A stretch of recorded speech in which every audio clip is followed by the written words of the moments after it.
வெற்றிவேல் முருகனுக்கு அரோகரா. என் அன்பு குழந்தையே, நீ இழந்த ஒன்றை ஒருவரை நீ திரும்ப பெற போகின்றாய். நீ யார் மீது அதிகமாக அன்பு வைத்திருக்கின்றாயோ, யாரை அளவு கடந்த அன்பினால் நேசிக்கின்றாயோ, அந்த அன்பு உனக்கு வேண்டும் என்று நீ ஒவ்வொரு நாளும் கண்ணீர் வடித்துக் கொண்டு இருக்கின்றாய். ஆனால் ஒரு கட்டத்தில் அந்த உறவையும் நீ இழந்து விட்டாய் தங்கமே.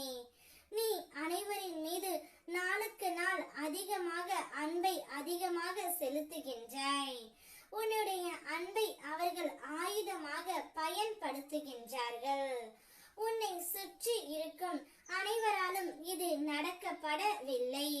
உன்னை சுற்றி இருக்கும் ஒரு சிலரால் மட்டுமே உன்னுடைய உண்மையான அன்பு புறக்கணிக்கப்படுகின்றது.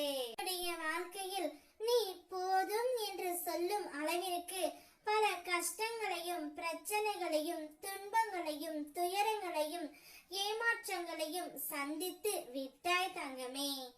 இனிமேல் என்னை நோக்கி எந்த கஷ்டமும் வரக்கூடாது முருகனப்பா என்று அனுதினமும் நீ என்னிடம் வேண்டிக் கொள்கின்றாய். நானும் உன்னை கஷ்டப்படுத்த கூடாது, சோதிக்க கூடாது என்று தான் நினைக்கின்றேன். ஆனால் நீயே வழியே போய் மாட்டிக்கொள்கின்றாய் அன்பு என்ற பெயரினால். அதனால் தான் இதை உன்னிடம் நான் கூற வந்து இருக்கின்றேன் தங்கமே. நீ அனைவரிடத்திலும் அன்பு பாசம் காதல் வைப்பதால் அவர்கள் உன்னை ஏமாற்றி விடுகின்றார்கள். நீ இழந்த அந்த உறவின் மீது அதிகமான அன்பை வைத்து விட்டாய். அந்த உறவு இல்லாமல் உன்னால் ஒரு நிமிடம் கூட இருக்க முடியவில்லை.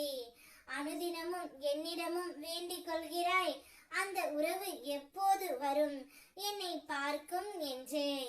எனக்கு உன்னுடைய மன வருத்தம் புரிகின்றது தங்கமே. அதனால் தான் நீ இழந்த அந்த உறவை உன் கையில் நான் ஒப்படைக்க போகின்றேன். அந்த ஒருவரே உன்னை தேடி வந்து இனி எல்லாமே நீ மட்டும்தான் என்று கூறி உன்னை அழைத்து செல்லவும் போகின்றார். அந்த உறவுடன் உன்னுடைய வாழ்க்கையை நீ சந்தோஷமாக வாழ் தங்கமே. ஆனால் அனைவரிடத்திலும் எதையும் பகிர்ந்து கொள்ளாதே. உனக்கென்று ஒரு மரியாதை இருக்கின்றது. அந்த மரியாதை நீ அனைவரிடத்திலும் பாசம் வைத்தால் பொதிந்து போய் விடும். அதனால் உன்னுடைய பாசத்தை உன் உறவிடம் மட்டும் வே தங்கமே. அவர் உன்னை கண் கலங்காமல் பார்த்து கொள்வார். அவரே உனக்கு நிரந்தரமான உறவாகவே இருப்பார். நீ சந்தோஷமாகவும் இருப்பாய். வெற்றிவேல்